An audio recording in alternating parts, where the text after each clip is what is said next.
Hey everybody, Captain B-Nard back here with another Wi-Fi battle. So today we have a battle against Faza, and so yeah, looking at their team on the side there, looks to be a pretty interesting looking team, pretty cool, pretty strong as well. Looking at my team, it is the same one that I've been using the past couple of games here.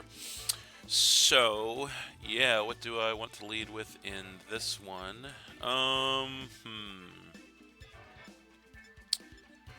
How do we want to play this? Um, I think we'll go ahead and lead with the Dunsparce. Again, I think that seems to be the best um, choice here. And yeah, we'll go ahead and see how that works out.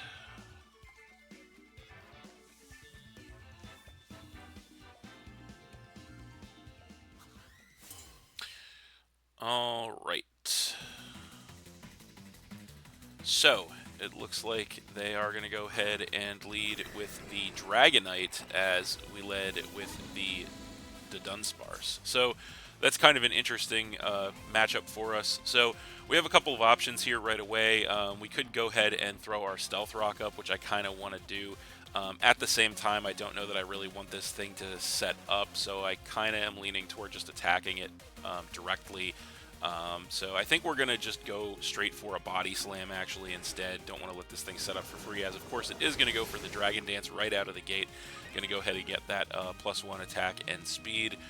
We are going to go for a Body Slam in return, break the multi-scale, which will do some pretty decent damage. We actually get a critical hit and a paralysis, which is super lucky on our side, actually, so that is amazing. But the Dragonite going to go ahead and pop a Lumberry to cure the paralysis, so that's a little unfortunate for us. We had some good luck, but they had the answer for it. So we do have the, thanks to the Serene Grace, a 60% chance to paralyze off the Body Slam, so I guess it was the odds were in our favor for that. So. But yeah, I think we have to do the same thing this turn. Just try and hit this thing as hard as possible. So another Body Slam is in the way. He goes for an extreme speed, take us down by a little less than 50%. We go for the next Body Slam here. Going to take that thing down to about a quarter HP, which is pretty amazing. And then we do get some HP back from our leftovers. So this thing is within range of another attack, that's for sure. I do kind of want to get the Stealth Rock up here rather than taking this thing out, simply because it looks like it would put a lot of work in against their team here. So rather than opting to take this thing out, I think I'm actually just going to Stealth Rock here, as they do just go for a Roost, which is actually bad news. So that's going to go ahead and put this thing back up to about 3/4 health. We do go for the Stealth Rock, obviously, so we get the entry hazard up on them, which is nice, but this thing being a Roost set is going to be a little problematic for us unless we can get lucky with another paralysis. So we get some HP with the leftovers once again. Now, we could go for a Rock Slide here. However, I don't really want to do that because it has a chance to miss, and since it's faster than us, we don't have the increased flinch chance.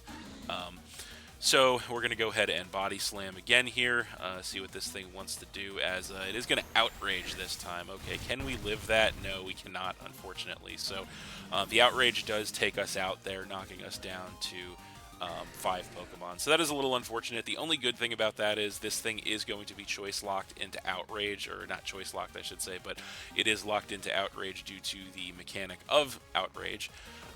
So we can go ahead and freely come in with Comfey, which is our fairy type, obviously. So they have no choice but to go for the Outrage here. So the question is, do we want to take this opportunity to set up, or do we want to just go straight for the Draining Kiss? I feel like the Draining Kiss is more beneficial, just we have to get as much damage as possible on this Dragonite.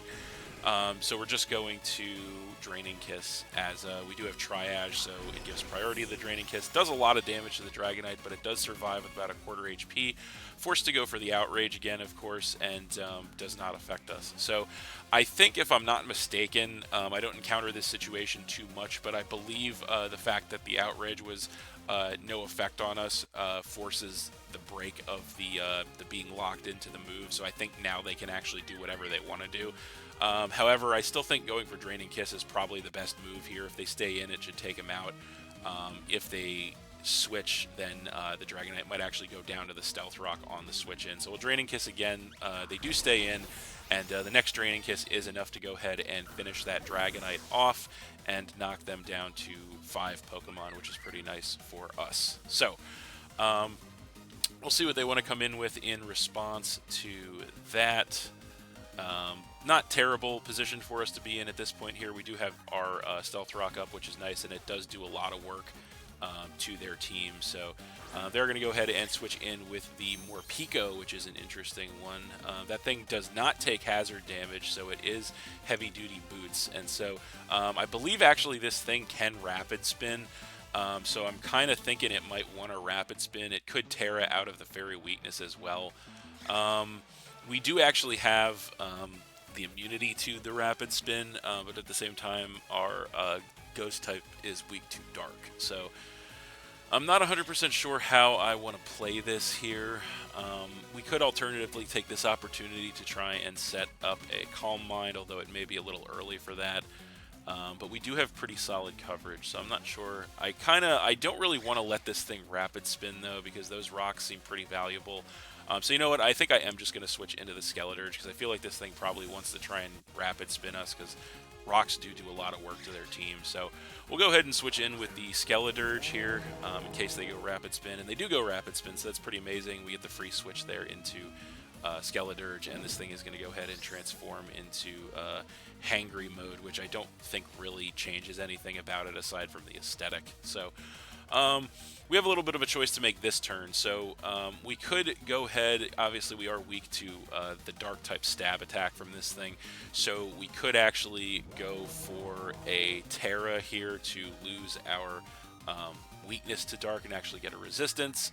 I don't know if I want to spend my Terra on that this early. In a way, I kind of don't.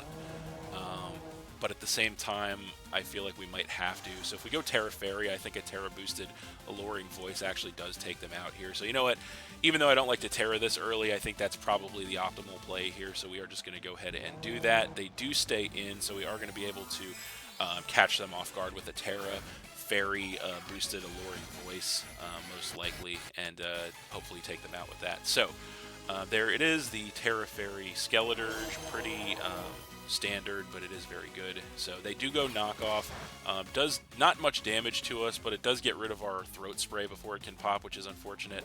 We do go for the Alluring Voice. It is Terra boosted, max special attack, and it is enough to go ahead and one-shot that Morpeko, which is pretty amazing, knocking him down to 4 Pokemon. So yeah, the only downside to that is we didn't get the Throat Spray boost. But we did get rid of the Morpeko, which means our rocks are here to stay. So now he's going to go ahead and come in with the Rabombi and take the Stealth Rock damage, and so that's kind of fine. We're just going to go for a Torch Song here. I don't see any reason not to. They could go for a Hazard of their own with the Sticky Web, but even so, I think Torch Song is the best move here. They do go for the Sticky Web, which is fine.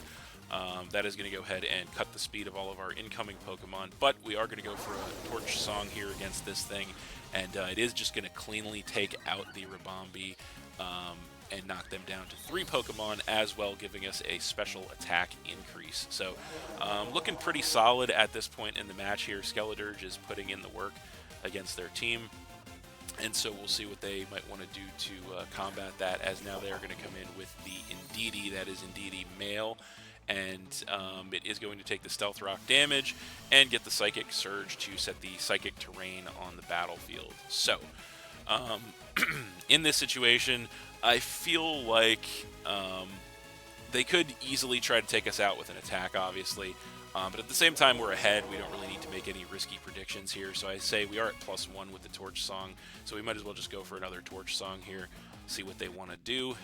They do in fact just go straight for an Expanding Force here, and I feel like even at max HPO, we actually do survive it, interestingly enough. I wasn't sure if we could take one of those, but we actually do take one, go for a Torch Song. It's not quite enough to take the Indeedee out, unfortunately. They survive on like 1 HP, which does suck because while we do get the next special attack boost, unfortunately we're not going to take another attack from this thing, so we'll try to slack off here, but I don't think it's going to matter as they go for the next expanding force. Yeah, and that's definitely going to finish our Skeleturge off from that range and knock us down to 4 Pokemon. But that's okay. Skeleturge did a great job in this one, did a lot of work to their team. So in this situation, I feel like there is definitely a chance that the Indeedee could be choice locked, but even so, I think our best... how do we want to play this here?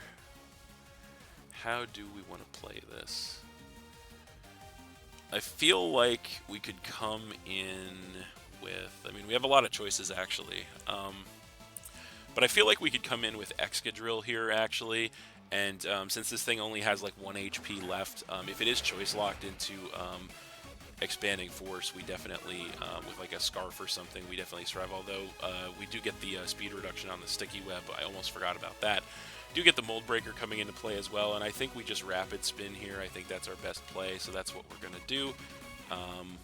And see what they want to do here. They are going to Expanding Force. I think they're choice locked into that. They take us down by about 50%, but we do survive. We go for the Rapid Spin in return, which is going to go ahead and give us that speed boost.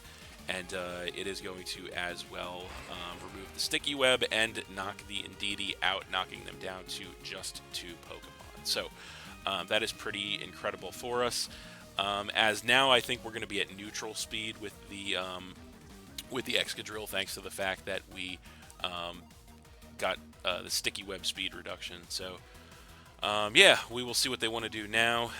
As the Psychic Terrain is still up, they are going to come in with the Ceruledge. So that thing comes in, it takes some Stealth Rock damage. Now, I'm not sure who's going to outspeed who here. I think it's pretty close, but I think we might be a little faster. But there's only one way to find out. We're just going to go ahead and attempt to hit this thing with an Earthquake. There's no reason not to, although they do still have the Terra in the back pocket, so they are now going to go ahead and bust the Terra out on the Ceruledge, and they are going to be a Terra Flying type, so that is pretty unfortunate for us. So they go Terra Flying on the Ceruledge, which is bad news. We do Earthquake. We actually did outspeed them, but unfortunately it doesn't touch them thanks to that. They do go for the Bitter Blade in return, which does take us out, so that is very unfortunate. We get hit with the Bitter Blade. They go back up to full HP, which is very bad as well. The Excadrill goes down, and we go down to 3 Pokemon. So definitely the Terra hit us pretty hard there, unfortunately. So now we have to decide what we want to bring in against this thing. I feel like our best possible answer to this thing at this point might be the Araquanid. I feel like it might be the Araquanid.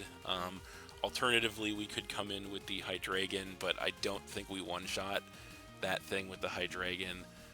They still have quite a few turns of Psychic Terrain left, so I think the Araquanid is the best course of action here. So we're going to come in with Araquanid, and I feel like we probably just go Liquidation here. I think that's our best course of action, so that's what we're going to do, as they do go for a Poltergeist, interestingly enough. So they reveal that our Custat Berry, so they hit us with that, knocks us all the way down to about a quarter HP. We do survive, go Liquidation, which does a ton of damage to this thing, knocking it down into the red, but it does survive. It is going to trip the weak armor, unfortunately, and this thing is also going to eat a berry to increase this thing's critical hit ratio, so that is unfortunate. How many turns of... We might need to really pay attention to how many turns of Psychic Terrain we have left, I think. Oh, they did. So they weren't Choice Item, they were Extender, so yeah, that's not good. But yeah, so we don't really have any choice at this point other than to, I think, just click Liquidation again. We're not in Custap range, unfortunately. So yeah, we're just going to click Liquidation here. They are definitely going to outspeed us. They go for that Bitter Blade, and it is not enough to take us out, actually. So they make the greedy play and try to get HP back, but it comes back to bite them because the Araquanid hangs on. We go for a Liquidation and take out the Ceruledge, knocking them down to just 1 Pokemon. So Araquanid really coming through for us there once again. Pretty amazing Araquanid. So now they are going to come in with the Ceruledge, and they are going to take the Stealth Rock damage. And so now we are definitely within Custap range. So this is kind of interesting because the question that I have in my mind is, does the Psychic Terrain stop Custat Berry? I don't know. But either way, I think we just go for a liquidation here. So that's what we're going to do as, there we go, the Custat Berry pops. And what's going to happen here? We go for the liquidation. So it doesn't count as a priority move, and we go for the liquidation, which cleanly takes out the Cerulege, or I should say the Armarouge, sorry, from there. And that is game.